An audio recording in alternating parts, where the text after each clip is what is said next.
बड'लेण्डआव सोरगिदिं साग्लोबदों फुटबलनि दोहौ। मोनसेनि उनाव मोनसे जोलुर बादायलायनाया सोलिगासिनो बड'लेण्डआव। एबसुनि बानजायनायाव 13 बोसोर बैसो सिंनि जोलुर बादायलायनायनि दोहौ। बड'फा गोजोरथियारि सोलायनाय मावथांखिखौ बिथा खालामना एबसुनि बानजायनायाव बड'लेण्डजों लोगोसे दुलाराय हादरनाङै सोलिगासिनो दं 13 बोसोर बैसो सिंनि हौवासा आरो हिनजावसाफोरनि जोलुर बादायलायनाय हाबाफारि। उदालगुरि जिल्ला दुलाराय बर' फरायसा आफादनि बानजायनायाव गुबुन बोसोरफोरनि बायदिनो देग्लायबो 16थि 13 बोसोर बैसो सिंनि हौवासाफोरनि आरो 2थि 15 बोसोर बैसो सिंनि हिनजावसाफोरनि जोलुर बादायलायनायखौ मोननै जनाव बेखेवो। बेनिनो मैया थांनाय सानखालि 2थि जना फानेरि दख'रा दुलाराय बर' फरायसा आफादनि सिङाव थानाय सोमलिगुरि गामिनि मोनसिंसिं फोथाराव फानेरि दख'रा एबसु आरो मुदैबारि दख'रा एबसुनि जोलुर हान्जानि गेजेराव जानानै थाङो। मोन्नैबो हान्जानि गेजेराव मुहिनां बादायलायनायखौ नुनो मोननाय जादोंमोनब्लाबो जोबथारनायाव फानेरि दख'रा एबसुनि हान्जाया टाइ ब्रेकारनि गेजेरजों देरहासार जालाङो। यारि सोलायनाय मावथांखिखौ बिथा खालामनानै दुलाराय बर' फरायसा आफादा जोंनि लाइमोनफोरनि थाखाय माखासे माने हाबाफारि रनसायनानै खामानि मावबाय थानाय जादों आरो बे लेखायैनो उदालगुरि जिल्ला दुलाराय बर' फरायसा आफादाबो आन्डार 13 फुटबल टुर्नामेन्ट जोङो प्राय 18 बोसोर सिगांनिफ्राय जों होबोदों। देग्लाय 16थि जादों, गेजेराव कभिडनि थाखाय जों बोसोरनै ड्रप थानांदों। दा 16थि 13 बोसोर बैसो सिंनि हौवासा दोलोनि जोलुर बादायनाय आरो हिनजावसाफोरनि थाखायबो जोङो थांनाय बोसोरनिफ्राय जों होबोनाय जादों। 2थि 15 बोसोर बैसो सिंनि हिनजावसाफोरनि जोलुर बादायनाय देग्लाय 2026 मायथाइनि जि बादायलायनाय बेखौ जोङो मैया जोङो रौतानि हायनारि फोथाराव जोङो बेखेवबाय। जों माखासे दख'रा आफादनि सुबिदा, बाहागो लानायनि सुबिदा आरो खम समयनि गेजेराव जिहेतु जों फोजोबनांगौ जायो, दा बेनि थाखाय जोङो मोननै जनाव होबोबाय थानाय जादों आरो बे एखे लेखायैनो जों देग्लायबो मोननै जनाव होदों। मोनसे रौतायाव जों मैया बेखेवबाय आरो मोनसेया नैबे पानेरिनि नैबे सोमलिगुरिनि गेलेग्रा फोथाराव जोङो दिनै फिल्डखौ अलरेडि बेखेवनाय जाबाय गेलेग्रा फोथार हिसाबै। बे मोननै जनाव जों गेलेनाय जागोन। रौतायाव गासै मोन 11 दख'रा आफादफ्रा बाहागो लागोन आरो नैबे पानेरिनि जिथु जन बेवहाय मोन 10 दख'रा आफादफ्रा बाहागो लागोन। हिनजावसाफोरनि टीम हिसाबै दिनैसिम मोनबा टीमा फाइनाल जानानै दङ। मोनसे दिहुननो जोङो दख'रा आफादखौ खावलायबाय थानाय जादों, खिन्थु हास'गोन ना हास'आ समा खोन्थासिगोन। हिनजावसाफोरनि बेलायाव एसे कठिन जायो। थांनाय बोसोराव जोङो आन्डार 13खौनो होदोंमोन हिनजावसाफोरखौबो, नाथाय हिनजावसाफोरनि गेजेराव आन्डार 13 बिदि गेलेगिरिफोर मोननाया खोब गोब्राब जों नुनायखाय दुलाराय बर' फरायसा आफादनि डेलिगेट सिटिंआव जोंनिफ्राय मोनसे प्रप'जेल होनाय जादोंमोन जे आन्डार 13आ एसे उसुबिदा जायो होननानै। थिग बे लेखायै थांनाय टंला बे डेलिगेट सिटिंआवनो बेखौ आन्डार 15 खालामनांगौ होननानै मोनसे डिसिसनाव फैयो आरो थिग बे लेखायै जों आन्डार 15खौ होदों। दा आसा खालामदों हिनजावसाफोरनि जि गेलेनाय बेबो खोब मोजाङै मोजां देग्लाय जागोन। जोंनि गेलेनाया रौतायावहाय जिहेतु मैया जागायबाय, रौता जनाव सेमि फाइनाल मोनसे गेलेगोन। बेनि उनाव हिनजावसाफोरनि फाइनालखौ जों रौतायाव होनाय जादों 29 तारिख जुलाइ। बेनिफ्राय नैबे पानेरि जनाव हौवासाफोरनि फाइनाला बे पानेरिनो जनावनो जागोन 30 तारिख जुलाइखौ जों थिग खालामना दोननाय जादों। जेबो जुदि गेजेराव उसुबिदाफोर फैयाब्ला निश्चय जोंनि गेलेनाया बेबायदियैनो थांगोन।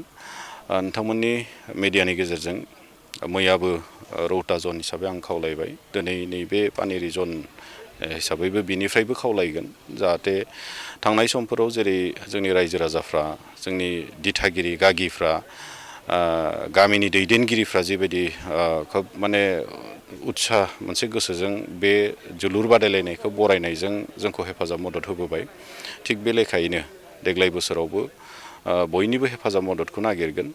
जोंनि रायजो राजाफोरनि, जोंनि दिथागिरिफोरनि, गागिफोरनि बाहागो लानाया निस्सय जोंनि गेलेगिरिफोरखौ, उन्दै उन्दै फंबाय बिनानाव बिथांमोनखौ मोनसे गोसोनि दुंखांनाय, मोनसे इन्सपिरेसनखौ लाबोयो आरो बेखौनो खालामनो थाखाय आं खावलायगोन नैबे पानेरि बे सोमलिगुरिनि खाथि खाला थानाय दखरा आफादफोर जोंहा गोबां दङ बिथिं माने टंला थाबाय हरिसिंगा डिमाकुसि भेरगाव बेफोर गासै दखरा आफादनि रायजो राजाफ्राबो जाहाथे फैनानै जोंनि गेलेगिरिफोरखौ एसे माने गोसोनि उत्साह बिथांमोना जाहाथे होफैयो आं बेखौनो खावलायगोन। नोंथांमोना खुंबाय थानाय जिथु 16 बोसोराव आगारबाय दा बेयाव गथ'फोरनि माबायदि इमप्रुभ जानायखौ जोङो खोब माने दिनैसिम बेबायदि बिराद मोनसे अथेन्टिक डेटाबो बानायनाय जायाखै आं सान्दों बेखौ बानायनायनि मोनसे प्रयजन दङसै।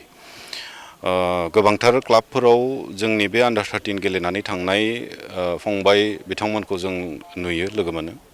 जोंनि बियो जिल्लानि सिङाव थानाय किसुमान प्राइभेट क्लाबफोरानो जा बबेबा गामिजों दैदेनजानाय क्लाबानो जा आरो बेजों लोगोसे माने गुबुन गुबुन माने जिल्लानि स्टेटनि बेफोरबायदि क्लाबफोराव जोंनि बे आन्डार 13आव गेलेनानैनो ओंखारलांनाय जोंनि गथ'फोरखौ गेलेनायनि मोनसे खाबु मोननाय जों नुदों। आरो बेजों लोगोसे जोङो फ्राय नुदों थांनाय समफोरावबो गोबाङा माने स्टेट जिथु एकाडेमि खर'हजायनि बेयावबो माने गोबां जोंनि फंबाय बिनानाव बिथांमोना कचिं लानायनि माने बे स्कपखौ मोनदोंमोन। गोबाङा दिनै बिनिफ्राय ओंखारबाय आरो दाबो फ्राय साथामसो बेयावहाय दङ। दा बिनिफ्राय नर्थ इस्ट इउनाइटेड FC बिथांमोननि जिथु एकाडेमि बे एकाडेमियावबो दा बे आन्डार 13 गेलेनानैनो ओंखारलांनाय बिनि गेजेरजोंनो सेलेक्ट जानानै बेयावहाय स्कप मोननाय साथाम जोंनि फंबाय बिथांमोना दा कचिं लागासिनो दं आरो गुबुन गुबुन बेबायदि प्राइभेट इन्डिभिजुवेल कचिंफोर दङ बेफोरावबो लाबाय थानायखौ जों नुदों आरो दा बे हिसाबै गोबांथार क्लाबफोराव जों नुयो जोङो माने जोंनि बे आन्डार 13खौ गेलेना ओंखारलांनायफ्रानो दिनै गेलेगासिनो दङ। बे हिसाबै जोङो गोग्गानायजों बुंनो हायो जे जथेस्थ'खिनि फिथाइ थायदों। आरोबाव जुदि जोंनि रायजो राजाफोर जोंनि दिथागिरिफ्रा आरो साफ्रोमबो जुदि एसे मददथि होलाय लायोब्ला आरो बे फुटबलखौ एसे मोजाङै जुदि प्रमट खालामनायनि स्कपखौ जों बयबो होलाय लायोब्ला जों लायोब्ला निसय बिनि गेजेरजों गेलेनाय दिखौ जोंनि लाइमोनफ्रा युथ्सफोरा जथेस्थ'खिनि चान्स मोनगोन आरो दिनैनि तारिखाव आं मैयाबो बुंदों जथेस्थ'खिनि स्कपआ बांदों।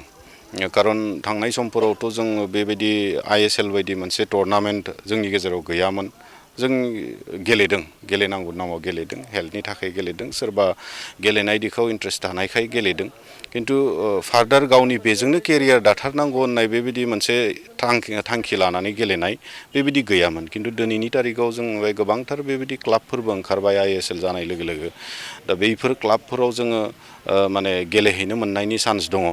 बे स्कपखौ जों लानांगौ आरो हिन्जावसाफोरनि दिखावथ' जथेस्थ'खिनि आरो बांसिन माने स्कप दङ माने बर' जोंनि हारिनि जाय माने फिजिकेल जोंनि स्ट्राक्चार जोंनि बोलो जोंनि जि पटेनसियेल बे जथेस्थ'खिनि बे गेलेनाय दिखाव जोंहा दोंखायो बियो इनबर्न माखासे टेलेन्ट दङ। निस्सय बिनि गेजेरजों जोंनि गेजेराव गेलेनाय दिखाव जथेस्थ'खिनि चेन्जेस जोंनियाव फैदों आरो थांनाय समफोराव आं एसे सिगां बुंनाय बायदि जोङो गेलेनांगौनि नामाव गेलेदों सोरबाया एसे इन्ट्रेस्ट थानायखाय गेलेदों किन्तु बे गेलेनायनि गेजेरजों गावनि केरियार दानांगौ होननानै बेबायदि मोनसे थांखि लानानै कुनु दिना गेलेबोनाय जों नुवाखैमोन। किन्तु दायो जों नुदों जे जोंनियाव गेलेनायनि गेजेरजों गावनि केरियार दानो थाखाय ओंखारबोनाय गेलेगिरिफोर जों दिनै मोननो हादों।